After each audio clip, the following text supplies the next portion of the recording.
Some job. They're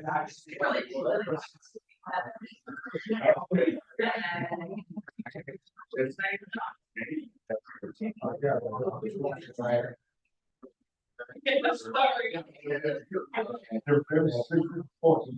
It's always.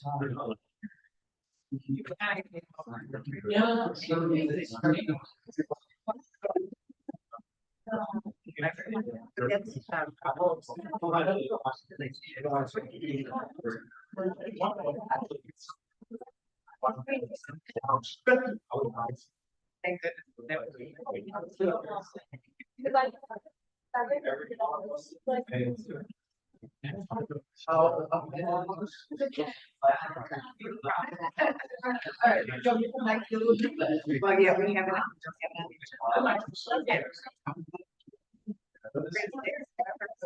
Yeah, otherwise we'll see you next meeting then. I'm glad you're for it. Okay, all right. Take care. Thanks.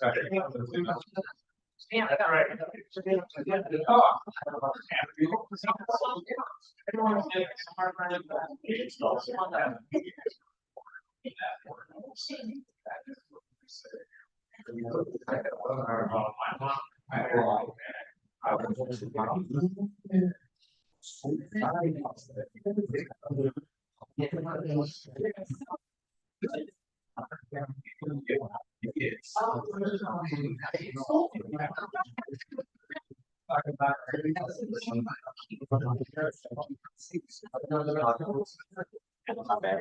Meeting called to order at 7 p.m.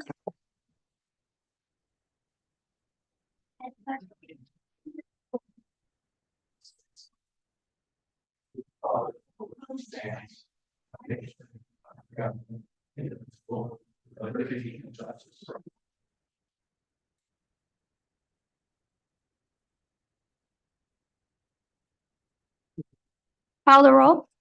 Okay, trustee Carey, Here. trustee Haig, Here. trustee Hall, Here. trustee Hirschbein, Here. trustee Peony, Here. trustee Tarnow, Here. president Kubiak. Here. Thank you. We have a quorum. Okay, we have no public comments tonight, so we're gonna move right into the consent agenda. On tonight's consent agenda, we have the approval of minutes from the village board meeting of March 3rd, 2025. The approval of the warrant lists from March 17th, 2025, in the amount of $552,959.69. And the approval of pay application number 17 for the wastewater treatment plant improvements project in the amount of $2,768,578.97. Does anyone have any discussion? Can I get a motion? I move to approve the consent agenda. Second. Call the roll. Trustee Carey, Yes. trustee Haig, Yes. trustee Peony, Yes. trustee Hirschbein, Yes. trustee Tarnow, Yes. trustee Hall. Yes. Thank you. Motion carries. Okay, tonight under items for separate action, we have item A, the consideration and approval of an ordinance amending the village code to prohibit tobacco and vape shops, allowing grocery stores and pharmacies as a special use, and removal of text regarding other uses permitted as determined by the village board. Nick? I'll take this one. He's got the next one. All right, so yes, this is a text amendment proposed for our village code or zoning code. The Planning and Zoning Commission at their last meeting reviewed the proposed text amendment and issued a recommendation for the village board to approve it. This text amendment aims to do three things. One, to clarify that tobacco and vape shops would be prohibited uses that would not be permitted in the village. Two, to try to streamline future commercial development in the village by allowing grocery stores and pharmacies as a special use within the village code, rather than obligating a developer to undergo an additional petition step to request for those to be listed out. Right now in our commercial zoning code, grocery store and pharmacy is not actually listed, so it's ambiguous. This is to clarify it and make it just a tad easier for a developer to go through that process. And then the third aspect of this is to remove some more ambiguity from the zoning code and try to give the village greater control over proposed uses.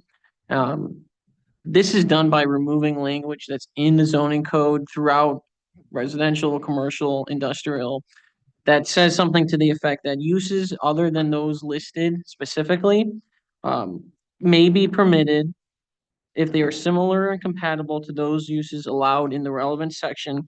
Determination of what constitutes similar and compatible is to be made by the village board. So on its face, that language does appear to give the village the control over allowing a use, even if it's not specifically listed in the zoning code.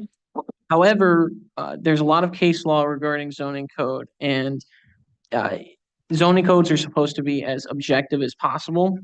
And if this provision were actually enforced and the board were to decide that a use is not in line with something else that's in the code, an unhappy petitioner could come back and say, well, actually, no, my use was similar. You discriminated against me, or your zoning code is subjective. I should be allowed. And it could be a possible, for one, a lawsuit, and two, could possibly give them an ability to get something use-wise that the village does not desire. So by removing this language, we would require a new petitioner to petition for a change to the code in order to allow for the use that they're proposing, if it's not specifically listed.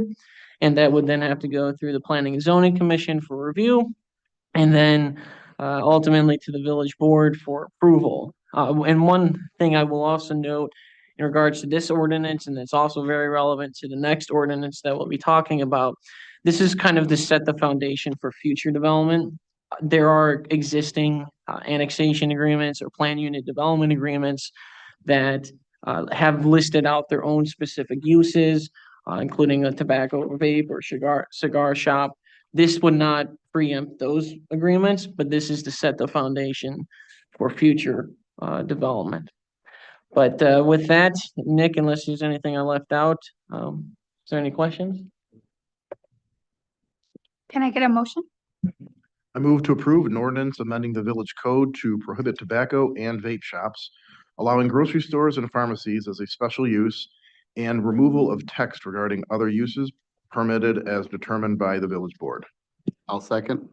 I just got one quick question before we take the vote. What actually classifies something as a vape or the tobacco? Because like gas stations sell vape and tobacco, obviously. Is there a certain amount of things, or if a liquor store sells cigars or? It's good. It would be like primarily strictly tobacco and vape shop. If the gas station selling a vape or the gas or the liquor store selling tobacco, that's fine. This is a Okay. purely, So if a liquor Direct store wanted to tobacco. come in and have like a humidor in the back with some cigars, that would be that would fine. be permitted. yeah. Okay, In excess of 50% revenues. okay, So if you look at the definition of smoke shop, vape shop at the top of page 307. An establishment engaged primarily, meaning in excess of 50% of total sales. okay. So if they're incidental, it doesn't get eliminated. All right. Good enough. Call the roll. Trustee Hirschbein, Yes.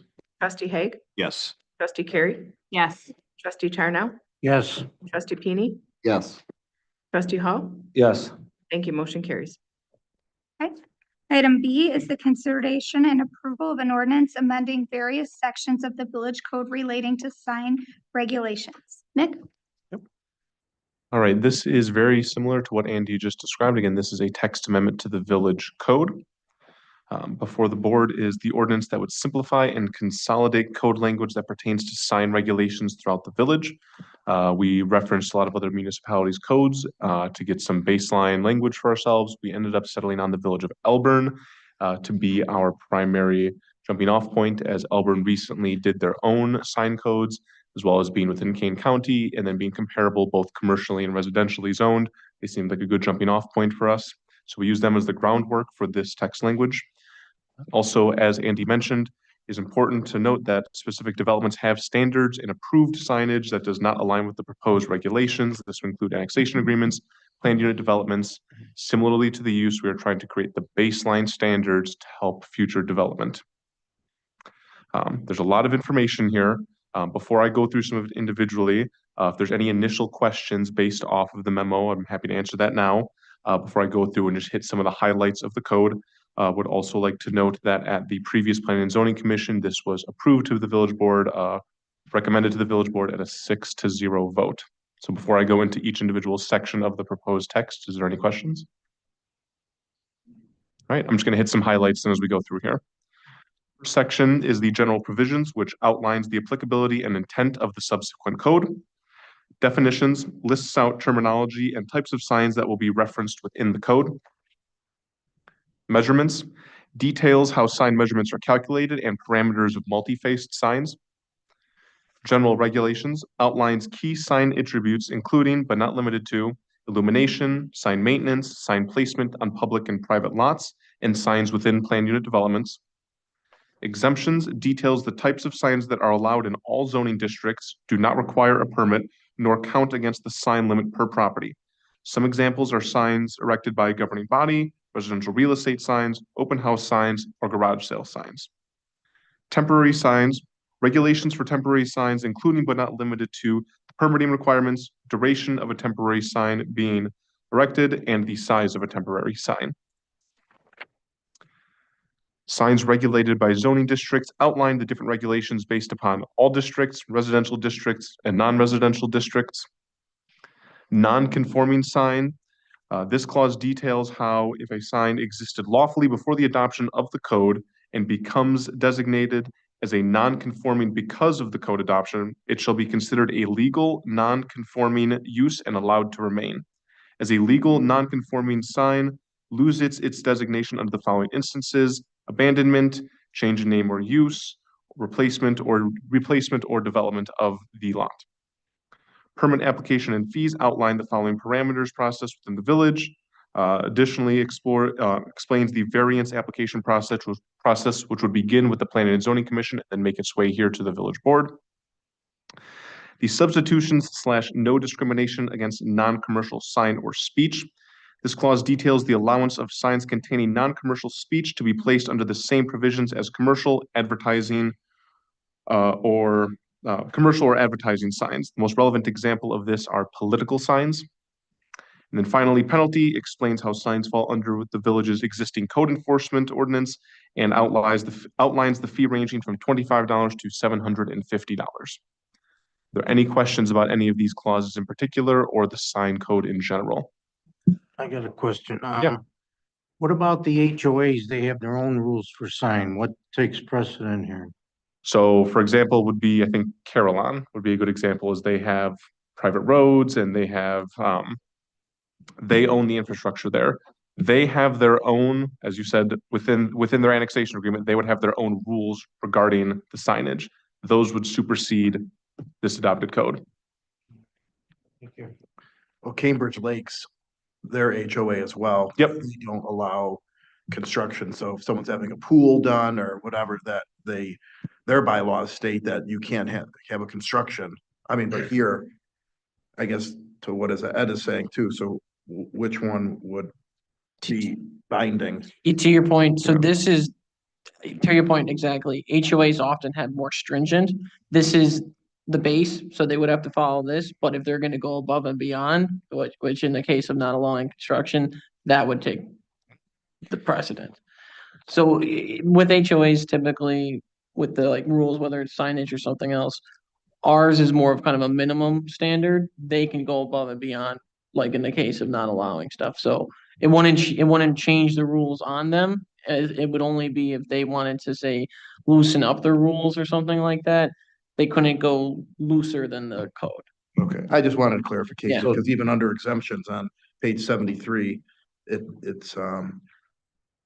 states on there, one non-residential construction identification sign, so that was allowed, so. Yes. Thank you for clarifying. And as far as village property signs, who makes the determination what's allowed or accepted? Because doesn't it say something like we can just, you gotta. get Village permission from the properties, Village? village property signs, like. Like if somebody wanted to put a pro-library sign and an anti-library sign, is that allowed at all? Or do we pick, are we picking sides? No. Or- So, yeah, on public property, no signs are allowed unless, well, yeah, no signs are allowed. No signs allowed, Yeah. period? Yeah, the only exception is when the state law comes into it, like, For example, on election day, there's state law about being allowed to put up signage X amount of feet from a polling place. Right. That is the only instance in which they would be able to put signs in Is the it- right of way. I'm sure you're gonna have pro and non-pro library signs going up soon, so I didn't want like us to say yes to one and no to another. What If kind it's in the right of way, it's getting pulled. In the right of way, it gets pulled. Can we put a specification here that all signs have to be purchased from Hague Printing? And what about, I know some businesses reached out about the roundabout, putting signs up on village, right? Areas, would they get permission for that? For that, I think what we would do is we would have any business come through the Come to the board board to do it? for Okay. for temporary So- permission. Somebody felt really a need to put a sign on the village property, they have to come in front of the board. Yeah. Okay. Yeah. There's no other discussion. Can I get a motion? I move to approve an ordinance amending various sections of the village code relating to sign regulations. Second. Call the roll. Trustee Haig, Yes. trustee Hirschberg, trustee Hirschbein, I'm sorry. Yes. trustee Tarnow, Yes. trustee Pini, Yes. trustee Hall, Yes. trustee Carey. Yes. Thank you. Motion carries. Okay. Item C is the consideration and approval of an authorization of an aquatic maintenance agreement with McLeod Aquatics, an amount not to exceed 27,000. Pat? Sure. This is a result of the request for proposals that we did. We had one bid and only the bidder showed up. Nobody else even showed up to watch, which is kind of unusual, but the pricing was pretty much the same as they were, if they would have renewed without putting this out to bid. I'm asking for the full budgeted amount in case a fountain breaks or we need to do something else along the season, so I don't have to come back to the board to try and get an approval for a couple $1,000s. This covers the installation of the fountains, the removal of the fountains, and then all the ponds plus one new pond, Pond 9, which is off of Wildwood Drive, and nutrient management for the pond in the Centennial Park neighborhood, which is Chesapeake, or neighborhood 27. Because that pond sat empty, or the neighborhood sat empty, it's been hard to get that pond back, and hopefully the nutrient management will help with the stink over there. It does get kind of smelly back in the neighborhood. So that's it. Any questions for me? Pat, I know this is a 3-year contract. How are we looking as far as the north side of 72? Are we going to be bringing in any additional ponds in the next 3 years? No, those are Army Corps of Engineer areas. No treatment, doesn't matter what the residents want. Army Corps is very strict on that. They are left as is, period. In the plan set for that, there's just a whole page dedicated to the Army Corps rules and regulations. They don't want me planting flowers. If a tree dies, we can replace a tree for a tree, but I can't change landscaping. We're not even supposed to spray for mosquitoes over there. Is that 27,000 for the 3 years or 27,000 per year? Per year. Is what we budgeted, and the amount that we're spending initially is a little less. We'll get billed separately once they install the fountains, and then we'll get another bill when they remove the fountains and do their service on them. And fingers crossed, knock on wood, that we don't have any breakdowns and need any repairs in the middle of the year. Pat, are there any of these ponds that don't currently, I know we added a couple fountains this past year, the year before, that we should look at maybe trying to expand on that at all, reference mosquito abatement? The ponds are also big. The fountains don't do anything. They're there for beauty, sound. They're not really doing anything. The aerators actually do more that are in the south large pond. I'd say in the smaller ponds, we don't need aerators. The south pond by where the fireworks go off in the Cambridge Lake South Rec Center, there's 643 acres south of us that discharge through the forest preserve into that pond, and that's what caused the fish kill years ago. The aerators will help with that. But at any time, we could evaluate and do stuff in other ponds as long as it's not an Army Corps of Engineers wetland, area, natural area. I guess my question was more, you had said, asking for the full budgeted amount to account for any repairs that may be done. Is there, do you need to go any higher to anticipate adding any aerators or doing anything to expand the program? No, I don't. I don't believe so. I'm not planning on any aerators or any fountains, but if the fountains break in the middle of the year, the warranty, I believe, is done. Now it's on us to fix them. If we get complaints about other ponds within our system, there's 41 ponds. Some of them are wetland areas that we can't touch, but if we get enough complaints about a certain pond, I'll have them address it or give me a quote and see what it'd cost to address it. Do the aerators help with the weeds or whatever? No, aerators just provide oxygen at the lower levels. And so what happens is we get these big turnover events when you get large rainfall, and the lower oxygen at the bottom of the pond, if it's low, goes to the top, and the high goes to the bottom, which kills fish. But with the aerators, it brings the oxygen down lower and helps with that. They do offer some stuff to help with the decomposition of weeds. I'm not sure I'm sold on that, but they do have treatments that could extend it. I don't know how proven it is. If we have weeds that are growing in ponds, like the Wildwood Pond is one that has got a invasive weed species that we're going to go after this year. Okay. In the next couple of years. And they use a product, I believe it's called Sonar, that clings and slowly chokes the oxygen from those plants. You don't want them to die too fast because then it depletes the oxygen in the pond and anything living in there dies too. But they'll go after portions of that pond and it'll take a couple of years to do it properly. Years ago, we were in the ponds and we had a weed harvester. That gets you immediate visual effect, but the problem is they chop everything up and it comes back. And so not always the recommended unless we want an immediate visual enhancement and then go after it with something else the following years. How much is that thing compared to the chemicals? That thing was awesome. I know it probably doesn't work as well, but Yeah. that thing was cool. Yeah. I think we spent $6,000-7,000 when we did that 15 years ago. For the whole thing or just We like? did the pond up on Big Timber, 72 in Wester, and we did some of the areas behind the rec center. And I know he went underneath the bridges with it and did the pond up front where the fountains are. Yeah. Okay, so the chemicals would be cheaper in the long run either way, or?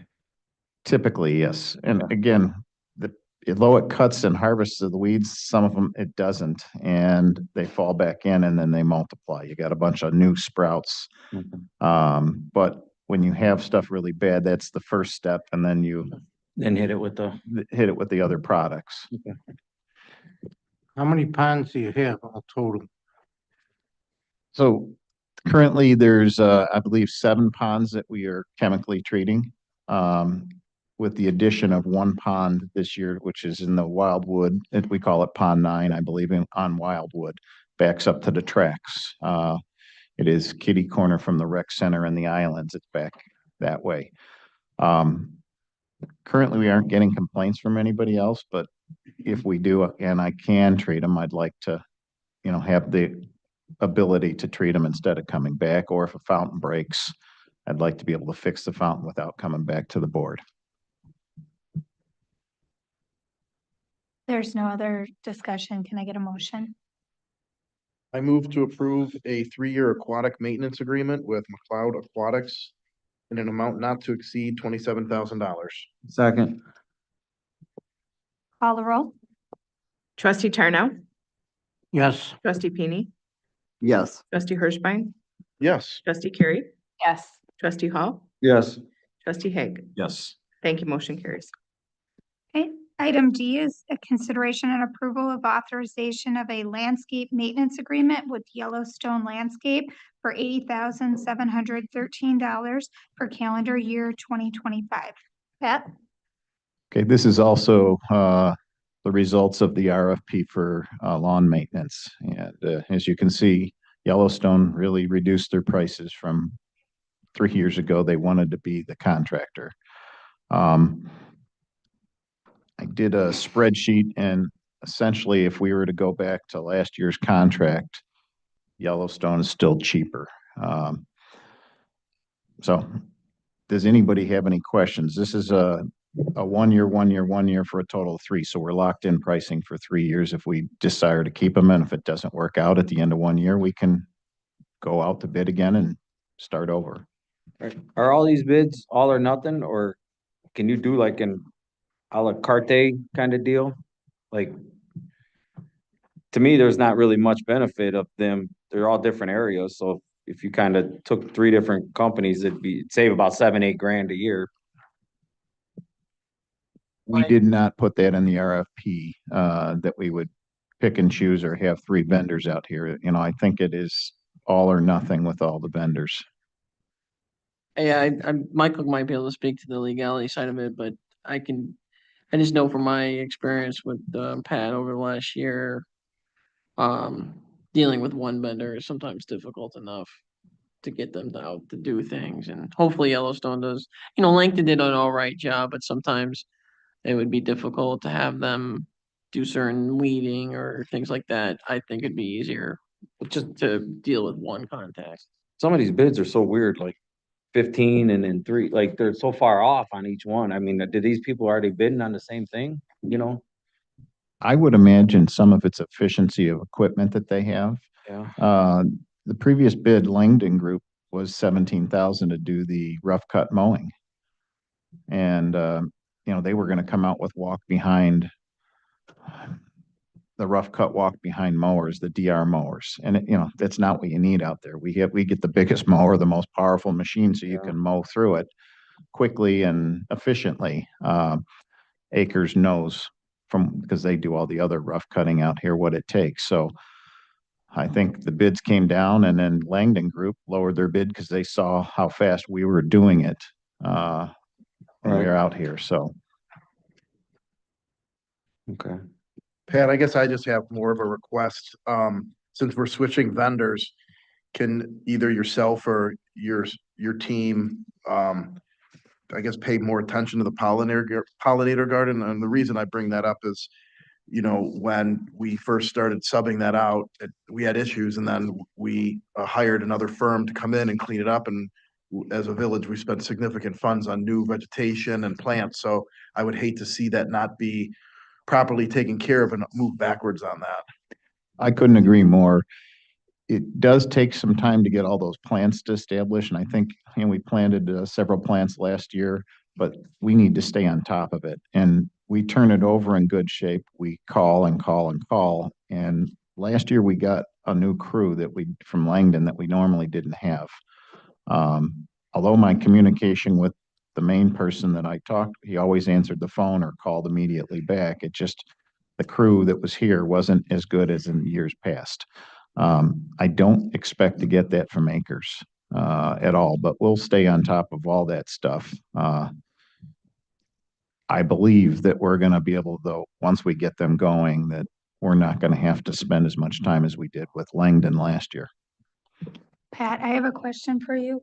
I see that in the bid, you have the baseball fields 1 through 4 mowing, and we have the baseball complex. Why are we handling that? I thought that we handed that over to Northwest Little League. We aren't handling it, but if something happened like COVID again, I wanted to have a set pricing. So I asked for pricing in case we ever had to mow it, because I didn't want to have them come back. You know, they've got a low bid, and now it's $20,000 to mow fields 1 through 4 because they've misbid. So I bid stuff purposely knowing that we're not going to mow it. There's also stuff bid for north. If something gets accepted up north, we have provisions in the contract that we can add that in without sending something out. It just makes everything so we know ahead of time what the costs are going to be. So. Okay. So there may be this bid may come in actually lower if we don't use all this. And I asked for like there's in there is a pricing for playmat mulch and mulch. I just wanted to know, are we saving the village money when we go out and do it? Or should we look elsewhere? I know there's other contractors that'll come out. That's all they do is blow in mulch into the parks. But I just wanted to have pricing from them. I don't know if I'll use them or not, but I know that if the amount of mulch we put in parks last year, if we had paid them, it would have been a lot of money. We saved the village money by doing it in-house, but there may be another vendor out there that, we don't have to use them for everything, but for the mowing and the weed control and the pollinator garden and the community garden and all the other stuff we have them doing, I think we'll be fine. Is there any other discussion? If not, can I get a motion? I move to accept the proposal submitted by Yellowstone Landscape and authorize a landscape maintenance agreement with Yellowstone Landscape for $80,713 for calendar year 2025. Second. Call the roll. Trustee Pini, Yes. trustee Tarno, Yes. trustee Hall, Yes. trustee Carey. Yes. Trustee Haig, Yes. trustee Hirschbein. Yes. Thank you. Motion carries. Item E is the consideration and approval of an authorization of a 3-year fireworks display agreement between the Village of Pingree Grove and I'm not even sure how to say this, but we'll just go with MIAN Incorporated, not to exceed 21,000 per year. Laura? Yes, this is an annual agreement that the village enters on behalf of the events committee with Meand Inc., I believe it is, with the presenter of Mad Bomber Fireworks. We normally do an annual contract, and this time we're entering into a 3-year contract, and they've agreed to keep the price annually at $19,500. And, with the potential of tariffs, however, if they are imposed, we've agreed to allow them, if you will, or, to raise their price to $21,000 in order to keep the same type of show that we're accustomed to.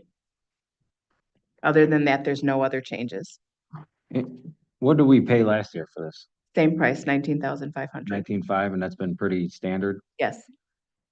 And this is basically through donations and stuff like that. It's how they pay We for it. do have a budget through the village provides the events committee with budget, and then we do solicit for sponsorship as well. Okay, so if we had like a down year on sponsorship, because I get it's easier just to do the 3-year, but is there any benefit to the village directly for doing a 3-year other than? I think just lock in pricing, and two, just so we don't have to go through the process every year. Right, so if we had a down year in sponsorship, say we only got like $2,000 and we didn't want to pay $19,000 for fireworks out of the fund, we're pretty much locked into it, right? At this point? I mean, to be honest, we've been doing these fireworks since before I lived It here. would take a miracle, but I'm just saying like, the 2020, we didn't even do them, right? I The mean, agreement allows for cancellation upon proper notice. okay. Yeah. Yeah, because I mean, well, Pat just brought up, if there's another COVID and they don't have a fireworks show, I don't want to hand them $21,000 either. you know? Right, there is language in the agreement that we can cancel if upon proper notice. Okay, Or and terminate the agreement. in this weather thing where there is no makeup date? There is no rain date, no. No, so is that something that's normal, we've always done? We've never had a rain date because of the fact of being able to organize the entire event again, if you will, after reserving everything. Okay, all right. That's all I got. Any other questions? All right, call the roll, or no, don't call the roll. Just get a motion. I move to authorize a 3-year firework display agreement with Myand Inc., not to exceed $21,000 per year. I'll second. Call the roll. Trustee Hirschbein, Yes. trustee Hall, Yes. trustee Haig, Yes. trustee Pini, Yes. trustee Tarno, Yes. trustee Carey. Yes. Thank you. Motion carries. Item F is the consideration and approval of an authorization of a 3-year master software licensing agreement with DACRA Tech LLC for adjudication and e-ticketing software in an amount not to exceed $28,100 in year 1. Chris? So this agreement is with both the village and the police department for two different programs. One will be the electronic citation program that'll be used for the company of DACRA to allow the officers to actually print out their tickets electronically. And the second half of this will be for the adjudication program that will be used also by the village for code enforcement. There are a lot of advantages to this. The police department has had multiple years of trying to get to electronic ticketing. And due to complications we've had with our past vendors, we have switched to a new vendor. So we wanted to make sure that the village was on top of what we were doing. There is again, a huge benefit of going to electronic ticketing, not only for cost savings, but also time management for law enforcement. And the adjudication program will be used not only for ordinance tickets, but for code enforcement tickets through the village. It takes the mediation out of our hands into a court of law. It is to show that either you are liable or non-liable for the offense. So this is a movement into a new era for both the village and the police department for this. But if anyone has any questions, I'll try to answer them. Can I try, excuse me, guys. I will provide a little background too. So last year, the state passed legislation kind of expanding upon the ability of non-home rule communities like Illinois, or like Pingree Grove, to implement a municipal adjudication program. Also, something that the board has talked about before as part of strategic planning, and then also this year as part of the budget process, is the desire to eventually implement a rental inspection program. That, along with code enforcement and the fact that as the population grows, there continues to be more local ordinance tickets issued. Those factors combined led for us to start looking into implementing a adjudication program, the rental inspection program, and then, as the chief mentioned, it's been on and off, but over the years, the police department has looked at an e-ticketing program. And I know that Chris had spent a long time working with a company called Brazos to try to implement e-ticketing. It was a program that the county utilized, but there were perpetual and continual problems with the implementation and customer service, and that was even before real implementation. And because of that, also because of good references we've heard for DACRA, and also the desire to continue to move the project forward as it relates to the other efforts that staff is investigating, we went in the direction of DACRA. So I just wanted to provide a little more background into how it all ties into the other pieces. So these 500 citations that come per month, that would be all the tickets to police, right? Plus the code enforcement citations, plus Yeah. How many, do we know how many citations we write? The police, about 200 a month. So it eventually probably grow into 500 as we Oh. start, hopefully not, but I'm just saying with Take the a code look. enforcement and all that, I mean, I think even with code enforcement, want to get the 500 with the rental inspection program, I still don't think it would get to 500. I don't see it getting to 500 in these 3 years. okay. Do you agree, Chris? I mean, Yeah, I don't think we're gonna see that much of an uptick in the next 3 years. I think he's correct. A lot of our tickets are actually paid ahead of time as well, so we'll just have to see how this goes. Okay, and financially, this is not affecting us, it's gonna benefit us? Is that what you said, or? Cause like we're adding $28,000 and say we write $28,000 in tickets or whatever, I mean, it's kind of a wash or, well, I think already we issue more than $28,000 a ticket. I mean, this is a cost for kind of, in my view, it's kind of the cost of doing business in regards to if we want to implement some of these other kinds of programs, we need to have this. Okay. And I think there is an efficiency aspect of it too with the operations in the police department. Because right now, Chris, you can talk to this more than I can, I think, but right now the tickets are issued physically, and then the administrative staff over there enters them into a computer system. Whereas with this, I think there's still going to be some manual involvement, of course, but the data can transfer much easier. okay, so Does that once, sound right, Chris? Yes, so once the officer writes the ticket or whatever in the car, then it automatically goes to the, it gets imported into an RMS system, which is supposed to be compatible with it. Now, not only are we writing ordinance tickets, these are also for state tickets, our warning tickets, crime prevention notices, towing. There's gonna be a lot of things we're gonna implement with this. Okay. Luke, not to mention that these ordinance tickets, whether it be for curfew, damage to property, they would normally be heard at the courthouse, and Kane County would be taking any fine money, and very little would trickle back down to us, to where this would keep any potential fines and dealing with the matter in-house here locally. Okay, and do we have like a judge or something that comes in every? Yeah, so then the next step, so we wanted to get this rolling, the DACRA aspect, because this is gonna take 90 to 120 days to start moving as far as the e-ticketing goes. At the next board meeting, we'll be bringing an actual ordinance update to the board to codify the municipal adjudication and administrative towing aspect of this. And then once that is approved, if the board wants to go in that direction, which I think people do, we will then do a request for qualifications, and we will have to interview attorneys that are specially certified by the state to be essentially a hearing officer or judge in this case, in this situation. And then once we do that, we'll get an agreement with that attorney, and that attorney will represent, will essentially act as the judge. We're called administrative hearing officer, but they will, what we do is we do it right in this room, probably once a month. We're still gonna have to work through that, but I think probably once a month.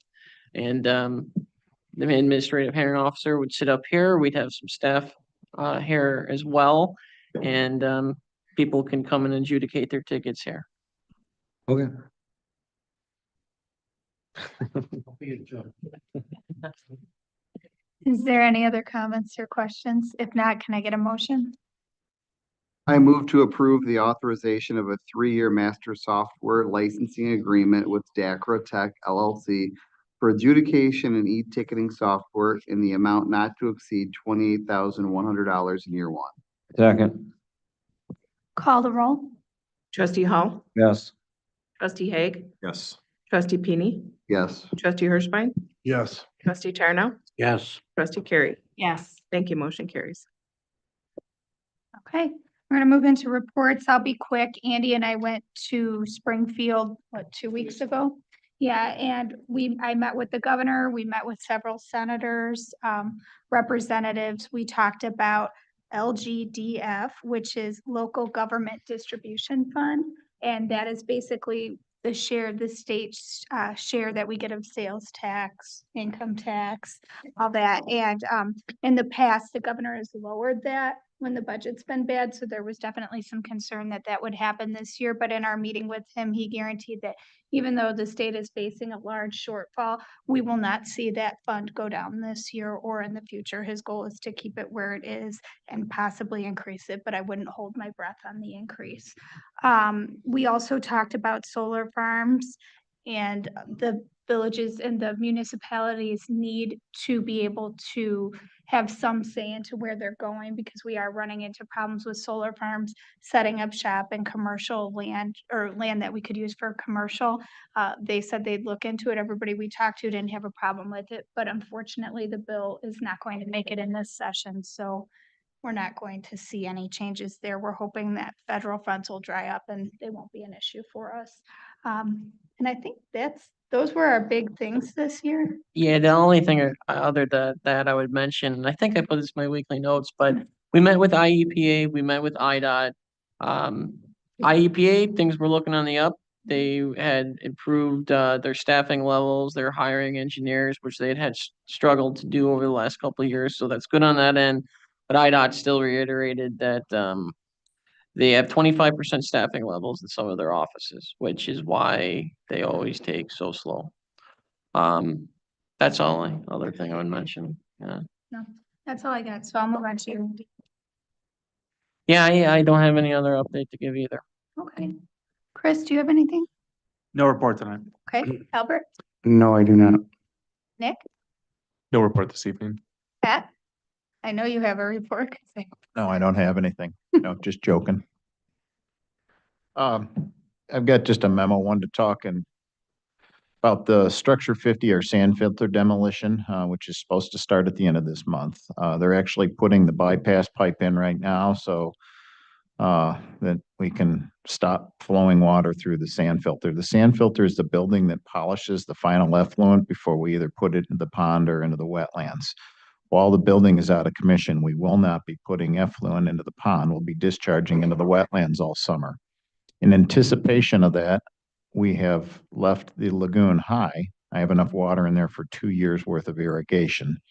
It holds 180 million gallons of water. We use about half of that in a very dry year. So,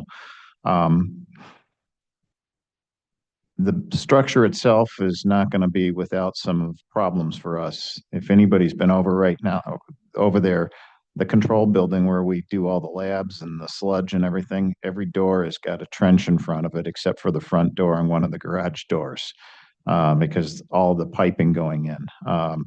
The sand filter building, we can only enter from the backside because they've got that all dug up. Part of this process, and the plant is running really good right now. The whole village doesn't smell like White Castle hamburgers or cheeseburgers, but is going to require staff to go out all the way out to the wetlands where we discharge and pull samples multiple times per day, so that if we see something getting out of whack, we can address it quicker than just waiting. Currently, we have a automated sampler that pulls what we call a composite sample multiple times during the day, so that at the end of the day, we have a representative sample. We're going to have to do that manually. To get out to the wetlands right now is a chore too, because they've got everything dug up and the gate that's there. They're planning on also working on the raw lift station. So we may have to come out, go up down Ryan King and come in on the other side of the fence at the municipal center to get back to where we need to do our samples. So that's going to add a little bit of staff time on. This project, with all the things they need to have in line, is set to be, the building is set to be operational and everything ahead of it that's being built right now sometime in November. We believe that we've been doing enough early sampling and have everything in line that we're not going to have too many hiccups during this. But there's a lot of stuff buried at the plant that's not on a blueprint that we have to adapt from time to time. So I just kind of wanted to quickly inform everybody about that. As they finish some of these other buildings, we're going to be doing this at other aspects of the plant. The oxidation ditch will be taken halfway down, and that is the magic. Everything happens there, and that really is making us nervous with that one. But that's further down the road here. We expect ComEd, and part of this is they know ComEd's coming in the summer, and we've been pushing at a staff level as well as IHC to get ComEd. I think they're scheduled sometime in April to put the new transformer in and the new service, so that they can power the new stuff and they can then start dismantling the old stuff over the next year. But nonetheless, I've got everything detailed in here. It shouldn't impact a lot, except for staff is going to be spending more time collecting samples there so that we don't have a big mess on our hands. I would also just add, I had asked Pat to give an update to the board tonight, just because as we are kind of starting to get into the spring and move forward to the summer and peak construction season, although they've been working throughout the winter, this is the phase of the project where it gets a bit tricky. They're going to be connecting new pieces of the plant while running the old pieces and transferring between the two. So as Pat mentioned, there's going to be additional testing required. There's going to have to be timing and planning regarding when to turn certain pieces of the system off. So there may be some challenges that come up, but I think that the team is, the engineering team and the public works team are ready for them. And so we'll keep moving throughout this year and hopefully keep things going at a good pace, and hopefully don't run into too many big challenges with this difficult part of the project. So I'll add one other thing. One of the things the contractor asked me is, can we shut the flows from the plant down so they can make the connection? Not possible. You know, there's just, it would it's very difficult to reduce flows for any length of time. So basically, we've got to get them to get everything ready, and we'll stop flows for as much as we can. And, it's got to take them a couple hours to cut a piece of pipe out and put the new piece pipe. They got to have everything ready. They've been great to work with so far, but we're getting to some of the hairier stuff coming up. This also kind of leads into, we're going to end up needing something to get out to the wetlands, and it's not a pickup truck or, the Humvee. It's going to be a Polaris or a UTV coming up, designated just for that, because we can't be out using it somewhere else and they need it. They need to get out and do those samples so they can make adjustments on the fly.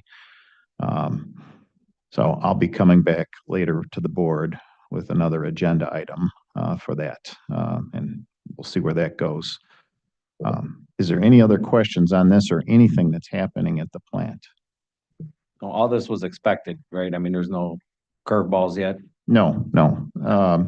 Like I said, we found a pipe buried in the ground the other day. We didn't know what it was, and it was actually just from a previous contractor threw it in the ground and said, "I'm not getting out of there." And a 18-foot long piece of steel pipe. It looked like it was a live main of some sort. We didn't want to just cut into it, they hit the gas main for the sand filter building. We stopped. We had the gas off because we couldn't locate it. We thought it was in an area, and they still hit it anyway. We had it marked right, but and they repaired it. We're coming into a lot of stuff like that. But that was all planned. We hope that for the best, and sometimes the best doesn't happen, and we make do and work around it. The rain lately hasn't helped the mud over there. It's, they're spending a lot of time trying to keep the mud out of the control building 3-4 times a week, cleaning and trying to wash their shoes off or switch shoes before they walk through the building, because we just don't want to destroy everything. So, but we knew this was part of the process, and we know when this is done, everything, it's just going to be a little discomfort for us for a while, but we'll get past it and we'll have a new, better plant moving forward.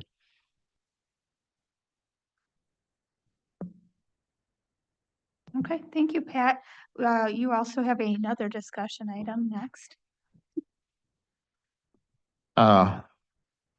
Well 2, I got an update last week from the well contractor, and we've been working for some time. The pump manufacturer has had delays and wasn't super forthcoming, and they didn't want to give the municipal well and pump our removal and installation contractor bad news, so they wouldn't return their calls. It took municipal well going over and saying, "What's going on?" At that point, he asked us, do we still want to do well 1 rehab immediately after, because the timeline he believes is going to change for well 1. He will hold his price till fall, even though he's going to have to remobilize because of this. He feels bad that he didn't get the communication from the contractor that they use to supply the pump. But his recommendation, and I kind of agree, is to wait till fall. There's always some risk with that. We looked at the operation of well 1. The flows haven't diminished, and the operating amperage is almost identical to when it was last worked on, and it's reinstalled in 2012. I'm somewhat comfortable that we won't have a problem, and we should wait till fall. But I wanted to talk to everybody and gauge your interest on moving ahead or waiting on pulling well 1. So if well 1 breaks during the peak and The repair could be more expensive if we have a catastrophic failure, and that's always a possibility. If we have a really dry summer, we may need well 1. Well 2, even though it's recently rebuilt and very unlikely that it goes out, it could go out. And if it goes out while well 1's out, we have no plant there. We would have to operate off of 1 plant. That's a lot to ask. And if this plant is actually a bigger plant than the other plant, it can put out more water, slightly more water. And there was times before plant 2 was working that it ran for 40 hours straight, which is, they're not supposed to run more than 18 hours a day. That's why I'm suggesting maybe we wait till the fall. All indications, if we don't have it, that's probably the best thing to do, and just so we don't have another well out during peak season and pull it out sometime in the fall. Does anyone have an issue with holding until fall on that? No, I I'd think that's probably our with the best. experts, I get, Yeah, I mean, I think that's our best case scenario. Okay, nobody is opposed. Okay, I just wanted to make sure everybody's, clear on what we're doing and why we're not moving along, so. I mean, all right, thank you, Pat. Do you have anything else for us tonight? I was also down in Springfield the day before you guys. You were there the same day as The us. same day. You guys came down Wednesday afternoon. I was down there in the morning. There is a lot of legislation coming through for lead, copper, PFAS, that's unfunded mandates on water utilities. The good thing for Pingree Grove is we don't have lead service lines. We don't have PFAS in our water of any of the 34 chemicals or 32 chemicals that PFAS is that we're testing for. But what's going to happen is the municipalities that do are going to need all the money, the loan monies to fix this stuff. And there isn't enough loan money to fix it. There's, by current estimates, 700,000 to a million lead service lines in the state. Half of them are in Chicago. They got a 30-year different from everybody else, but Hampshire has to get all their lead service lines done in 10 years. Rockford has 17 to 30,000 of them. That's 3,000 a year. The dollar amount is huge, more than the current projects. And we went down just to make sure the senators know if they vote something in, we want stuff to be fixed, but there's got to be money available. You can't just say raise the rates on people. And because at some point, like Rockford, just to do their lead service lines would have to raise their rates to $215 a month. And they have 26% of their population that lives below poverty. They just said they can't do that and don't want to do that. So we just wanted to make the senators that we talked to aware that if they vote this in, please make sure there's funding before you vote it in, or figure a way to give us a little more time on some of it. But what it affects us is if we need to do a project, there may not be money available because they might prioritize lead over a new water tower. And so that's why I went down. Thank you, Pat. You got anything else? Okay, thank you. Seth, do you have anything for us tonight? I'll just give a quick update. The 2025 MFT package is into IDOT, and we are pushing them to get their review back to us timely so that we can keep on track with the bidding schedule that we've been planning on, which is early April. So continuing to push them, we're hopeful that they will get their review back to us and keep us on schedule.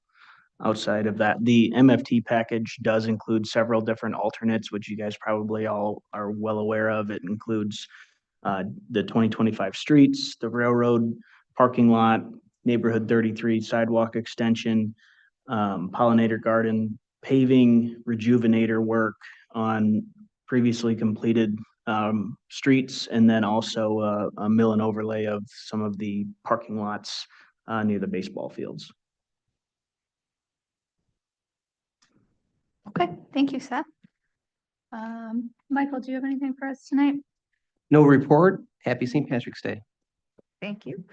Laura, do you have anything for us? Yes, just a quick note that we are preparing to have the rental kayaks coming in this week sometime, if they're not already here, and Public Works is preparing the space. Just a reminder that the contract runs or is in full swing April 1st through October 31st from dawn to dusk. And of course, that'll be, we can control the rental period if the weather doesn't cooperate and things like that. And again, as per board, we went with the $9 rental for 1 hour and $5 for each 30 minutes thereafter will be the rental cost. Wonderful. Okay. Do we regulate, like, are we able to cut people off from, like, if there is a storm, like close their app from buying or renting, rather than the police or somebody? Oh, yes, saying- definitely. They would control the app.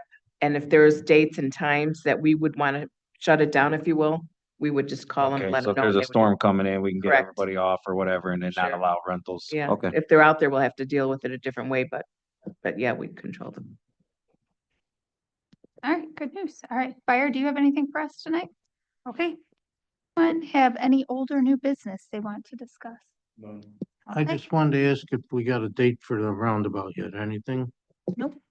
No, when we meet, with the trustees, we'll go over that now. The latest update I got, which was the middle of last week, is, still expecting to start the work, in springtime.